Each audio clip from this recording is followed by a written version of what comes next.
Monsieur Coblence pour le groupe Paris en commun. Merci beaucoup Madame la maire, Monsieur le préfet de police, chers collègues. Je voudrais profiter de ce débat budgétaire pour revenir sur le bilan financier des Jeux olympiques et paralympiques 2024 à Paris.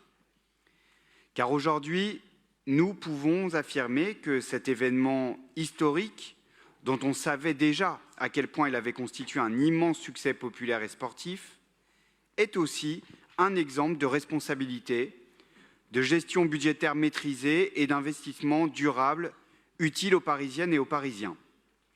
Avec une facture finale nettement en dessous des éditions précédentes de Tokyo, Londres, Rio ou Athènes, ce budget a démontré comment Paris a réussi à ouvrir la voie d'une organisation olympique à taille humaine, compatible, plus compatible avec les enjeux du climat et de la cohésion sociale.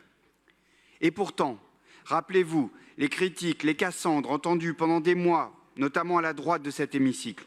Nombreux étaient ceux qui redoutaient des perspectives budgétaires jugées, je cite, alarmantes, des soupçons maintes et maintes fois répétés de dérapage financier et bien sûr la très mauvaise gestion de la ville de Paris. Eh bien, ne vous en déplaise, chers collègues de l'opposition, aucune de ces prophéties ne s'est réalisée.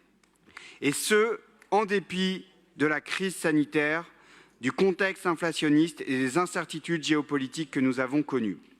Au-delà de l'équilibre budgétaire, ce que nous avons imaginé, ce sont des investissements porteurs d'un héritage social et sportif fort. L'Arena Porte de la Chapelle, par exemple, est devenue en quelques mois un équipement de proximité de premier plan pour le nord-est parisien, dans un quartier populaire où vivent des milliers de jeunes qui aspiraient à pouvoir bénéficier d'un lieu de qualité pour faire du sport. Je pourrais multiplier les exemples.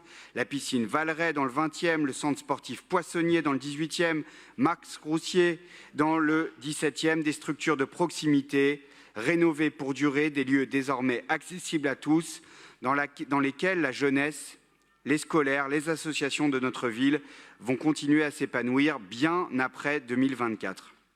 Organiser les Jeux dans une capitale dense était un immense défi. Nous en avons fait un atout en faisant le choix d'une sobriété ambitieuse, en mobilisant les équipements existants et en limitant les constructions nouvelles. C'est aussi cela la marque d'une bonne gestion des finances publiques.